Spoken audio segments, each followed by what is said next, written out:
setan patih kerajaan itu dan kekuatan Geni Baraloka berhasil melepaskan tubuh Aswangga dari roh Andaka. Tak melewatkan kesempatan, Eyang Widarpa menarik roh iblis itu, mencabik-cabiknya dan menghabisinya dengan keris Raga Sukma yang tergenggam di tangannya. Suara mengerang terdengar ke seluruh alas mayit, seolah menandakan kekalahan setan itu dari pertempuran ini.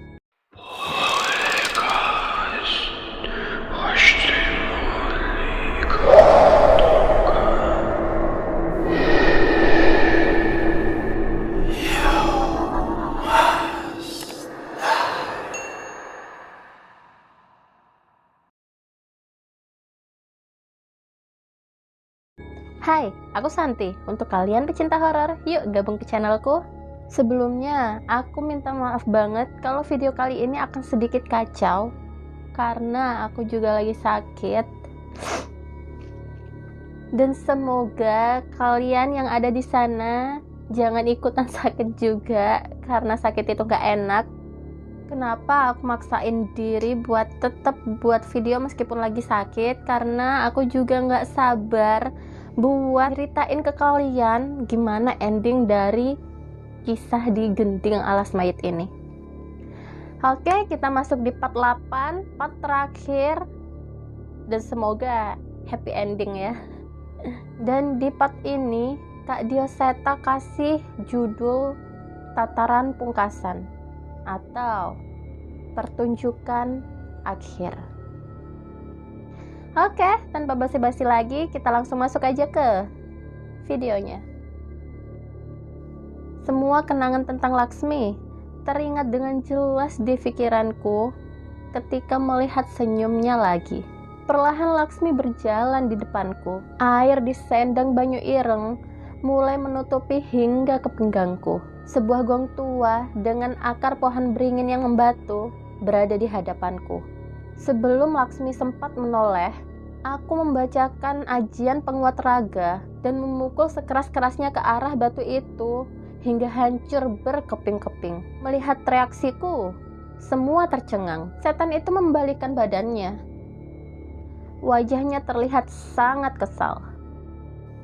"Kamu menipuku," ucap setan yang bersemayam di tubuh Laksmi. Aku mengambil bongkahan batu waturingin yang tercerai-berai. Bersamaan dengan itu, terlihat sebuah gong tua yang sebelumnya berada di atas batu ini. Sebuah tulisan terukir di atas batu itu.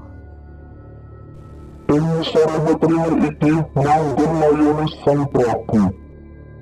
Ki Rusman Basukarna."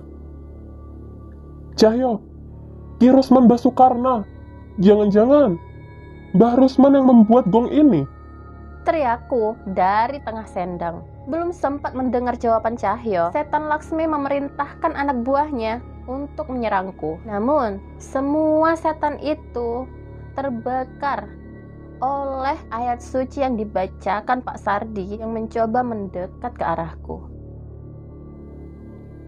Benar Mas Danan, jika nama itu terukir di sana, berarti itu peninggalan beliau saat mengalahkan kutukan Gending Alas Mayit dulu. Waturingin sudah di tanganku. Namun, apakah akan bekerja jika aku memukulnya tanpa menggunakan kayu sebagai pegangannya? Tapi sepertinya tidak ada pilihan lain selain mencobanya. Aku mengangkat tanganku tinggi-tinggi dan bersiap memukulkannya ke gong itu. Laksmi mendekat. Kali ini, wajah seramnya telah menghilang. "Mas Danan, jangan. Aku gak mau berpisah lagi." Sekali lagi, pesona Laksmi mencoba mengganggu keteguhan hatiku dan memukulkan sekeras mungkin ke gong tua yang sudah membatu di tengah sendang. Suara mendengung terdengar ke seluruh hutan. Sebuah distorsi besar terjadi antara alas mayit dan dimensi alam gaib. Dengerin setan laknat, walaupun kamu bawa puluhan wanita sepertimu ke sini, semua itu tidak akan bisa membeli kesetiaanku pada Sang Gusti Maha Pencipta. Aku mengingatkan setan yang bersemayam di tubuh Laksmi. Sekali lagi, aku menggenggam watu ringin dan memukulkannya sekeras mungkin. Kali ini aku melakukannya dengan mantra penguat raga agar suaranya bisa menggema hingga ke desa. Suara gamelan terhenti. Suara mendengung itu menyiksa setan-setan pengikut roh penari itu. Tak sanggup menahan siksaannya, setan itu keluar dari tubuh Laksmi. Makhluk-makhluk itu tak mampu menahan kekuatan besar yang muncul dari suara ini hingga mereka memilih mundur ke ruangan distorsi dan kembali ke alam gaib. Sebelum meninggalkan alas mayit, demit dari tubuh Laksmi mengeluarkan kekuatan hitam dan mengirimkannya ke iblis Andaka yang sedang bertarung dengan Eyang Widarpa.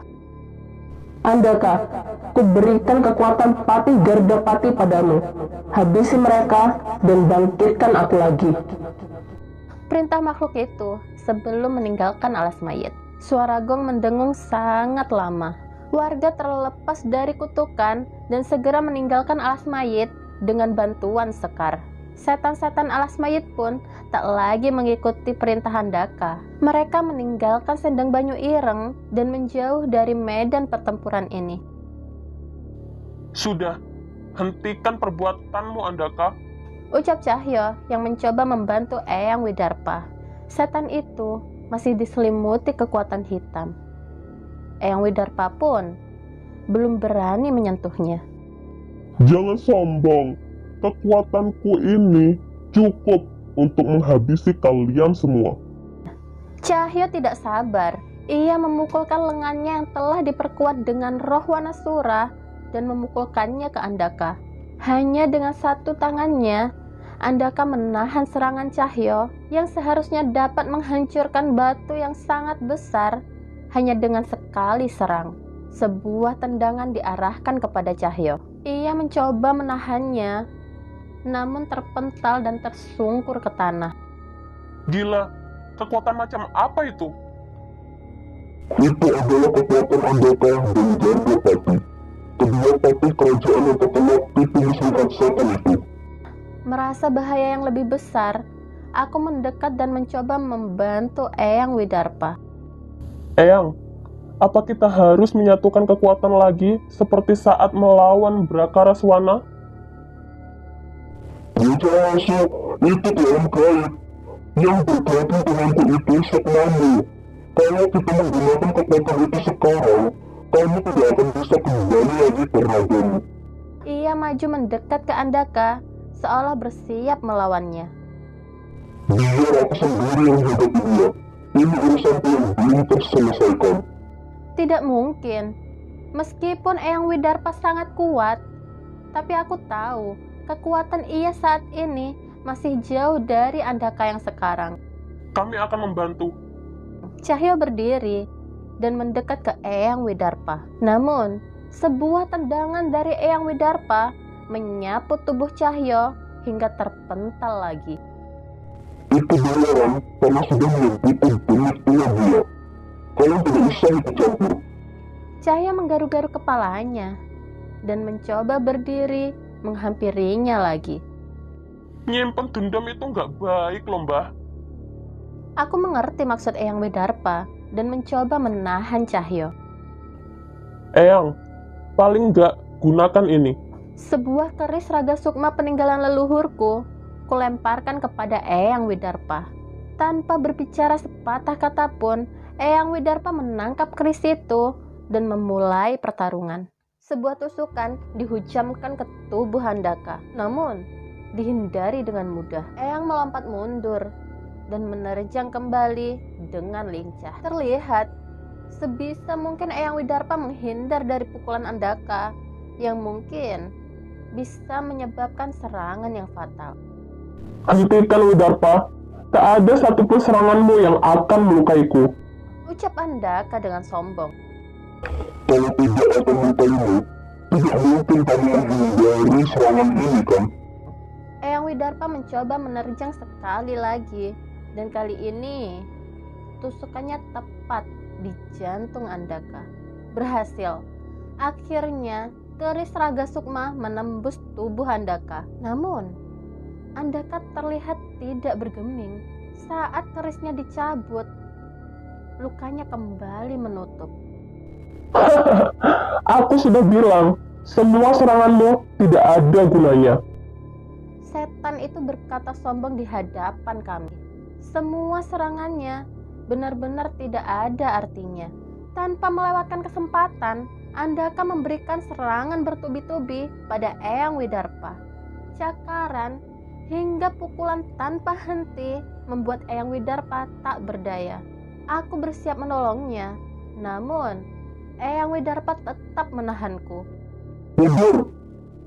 Eyang Widarpa tetap bersikeras menahan kami. Tapi, Eyang, Apa itu benar? Wis orang luar aku. Nanggung kowe. Aja latin mati aja nih. Benar kata Eyang. Dengan sedikit serangan dari Andaka, kami bisa saja langsung kehilangan nyawa. Tapi aku juga tidak bisa menjadi penonton saja. Aku mengingat mantra penyembuh yang diajarkan oleh Pak Le dan membacakannya untuk memulihkan kondisi Eyang Widarpa. Tampaknya Cahyo juga mengerti dan ia melakukan hal yang sama. Semoga saja ini dapat membantu.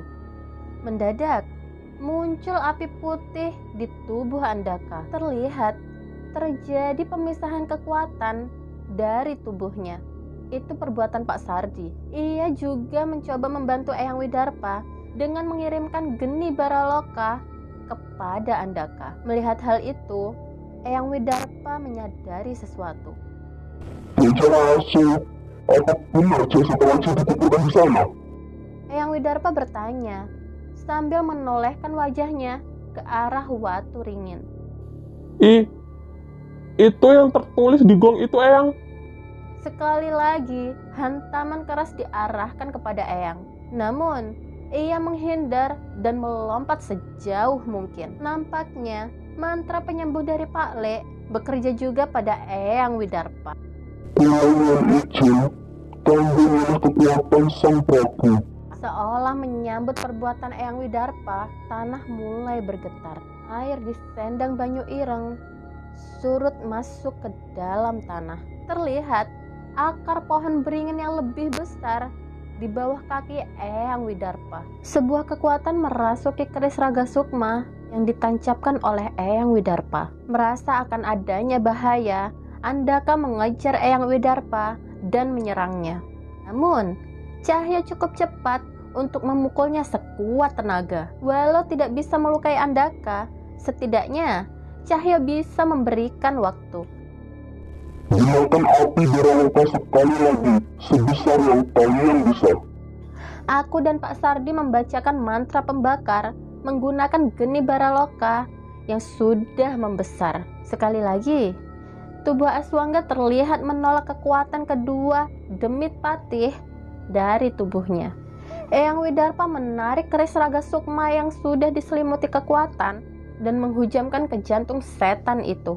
Keris itu benar-benar menusuk dalam ke jantungnya. Setan patih kerajaan itu dan kekuatan geni Baraloka berhasil melepaskan tubuh Aswangga dari roh Andaka. Tak melewatkan kesempatan, Eyang Widarpa menarik roh iblis itu, mencabik-cabiknya dan menghabisinya dengan keris Raga Sukma yang tergenggam di tangannya. Suara mengerang terdengar ke seluruh alas mayit, seolah menandakan kekalahan setan itu dari pertempuran ini.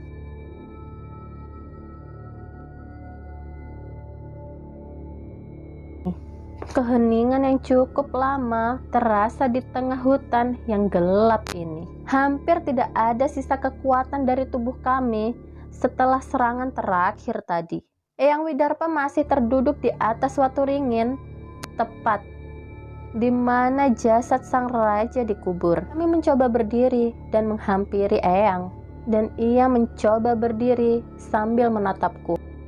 Jangan, saiki serampung. Tunggu, kali ini Eyang memanggilku dengan nama, bukan lagi bocah asu. Iya, Mbah. Kita bisa kembali sekarang. Tidak, urusanku sudah selesai di alam ini. Maksud Eyang? Apa? Aku tidak mengerti dengan apa yang dikatakan Eyang Widarpa. Jasad sang raja sudah ditemukan. Kekuatan kedua patih sudah sirna. sudah tidak ada lagi yang bisa membangkitkan kekuatan gending alas mayat. Nyai Suratmi juga sudah tenang di alam sana. Aku sudah tidak ada urusan lagi di alam ini. Berarti, saat ini Eyang sudah tenang. Cahyo mencoba memperjelas maksud Eyang Widarpa. Eyang hanya mengangguk. Sebenarnya aku cukup sedih. Meskipun Eyang kadang kasar dan tak terkendali. Tapi, ia sudah menyelamatkanku berkali-kali. Danan mengerti Eyang. Rasa terima kasih Danan gak akan cukup. Tapi, saat tahu Eyang sudah bisa pergi, Danan ikut senang.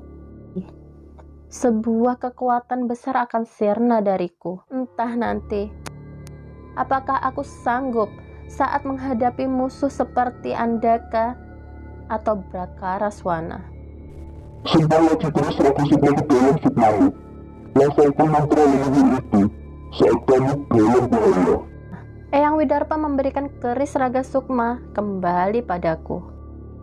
Apa Eyang Widarpa akan datang saat aku membacakan mantra itu? Ia hanya menggeleng. Keris Raga Sukma itu adalah hadiah sang raja saat aku menyelamatkannya keluar dari kerajaan. Dan mantra itu kubuat untuk melindungi keturunanku. Saat kamu membaca mantra itu dengan keris Raga Sukma di genggamanmu, leluhurmu yang lain akan datang membantu. Sepertinya aku mengerti dengan yang dimaksud Eyang Widarpa. Namun aku khawatir, makhluk apa yang akan datang saat aku menggunakan mantra itu lagi? Eyang Widarpa menoleh ke arah Pak Sardi. Jaga desa Windwari, jadilah kepala desa dan gunakan api di negara loka untuk membersihkan seluruh hutan ini. Pesan Eyang kepada Pak Sardi. Sampaikan salamku pada Pak Dino. Eyang berpaling dan berjalan meninggalkan kami. Rohnya menghilang bersamaan dengan rintiknya hujan yang mulai reda.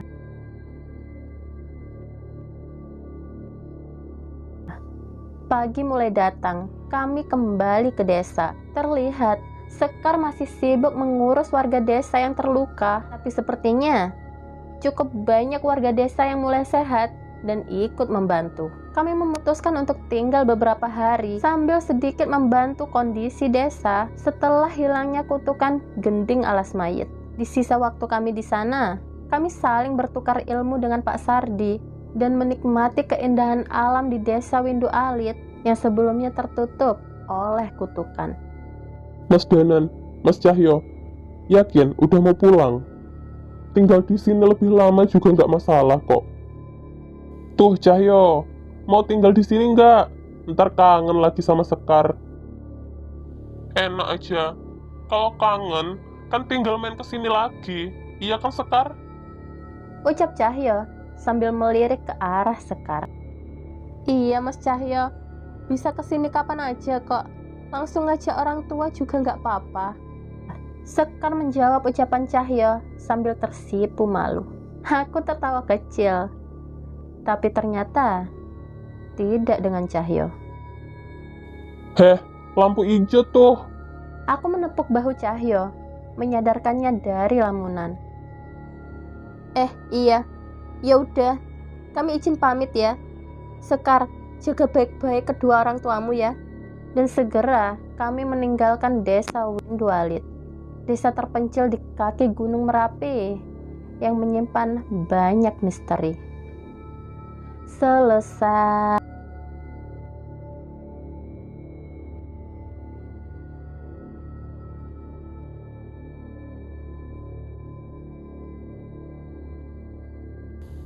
Radio Tengah Malam. Masih bersama saya Ardian, penyiar favorit kalian. Ada kabar baik nih dari teman kita yang bernama Cahyo.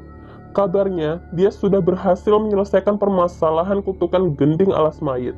Selamat ya buat kalian dan desa Windu Alit. Kalian memang orang-orang hebat. Oke, karena sudah 3 cerita kita bacain, saatnya kita pamit. Selamat beristirahat, Radio Tengah Malam. Undur diri. Bungkus. Teriak Dika dari luar ruangan. Secangkir kopi sudah disiapkan oleh Dika di ruang tunggu. Lu emang partner terbaik, Dik. Hujan-hujan gini emang paling enak ngopi. Ucapku pada Dika yang hanya dibalas dengan jempol di tangannya. Aku menyeruput kopi buatan Dika dan merabahkan tubuhku di sofa. Namun, aku merasa ada yang aneh. Sayup-sayup. Terdengar suara gamelan di ruangan ini. Dika, kamu denger itu nggak? Denger apaan? Gue masih ngebuat playlist nih. Itu ada suara gamelan. Aku menghampiri Dika dan membuka headsetnya. Ia berdiri menghampiri jendela dan menajamkan telinganya. Oh, itu di kompleks sebelah lagi ada hajatan. Katanya nanggep wayang kulit. Kita juga diundang kok. Tuh undangannya. Ucap Dika sambil menunjuk undangan di atas meja. Oh walah, gua kira itu kutukan masih nyangkut di kita. Lanjutku, ya segera melanjutkan menyeruput kopi sekali lagi. Namun, tak seperti biasanya, suara pintu diketuk dengan lambat. Dik, ada yang ketok pintu. Iya kayaknya. Lu bukain dulu dah. Gue dikit lagi selesai. Oke, lo kelarin aja dulu. Aku segera berdiri dari sofa dan mencoba mendekati pintu. Namun, lampu tiba-tiba berkedip tidak wajar dan angin dingin berhembus di leherku. Jangan dibuka. Suara berbisik terdengar di belakang punggungku. Aku tidak menghiraukan. Namun, ketipan lampu menjadi semakin cepat dan mengerikan. Saat langkah kakiku mendekat ke arah pintu, muncul sesosok makhluk pria seumuranku dengan wajah yang hancur. Itu hantu Nandar. Seharusnya ia tidak muncul bila aku tidak menyalakan korek dari Pak Le. Aku heran dengan apa yang terjadi. Hantu Nandar hanya menatapku, dan kali ini ia berbicara dengan berteriak di hadapan wajahku. Buka!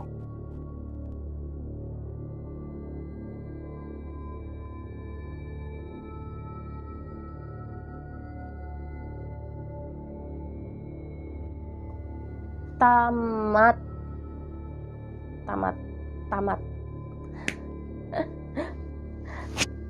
Oke, untuk kalian yang suka dengan cerita-cerita yang aku bawain, please like, comment, and share ke semua sosial media. Jangan lupa juga subscribe dan bunyiin loncengnya supaya kalian membantu channel aku untuk berkembang.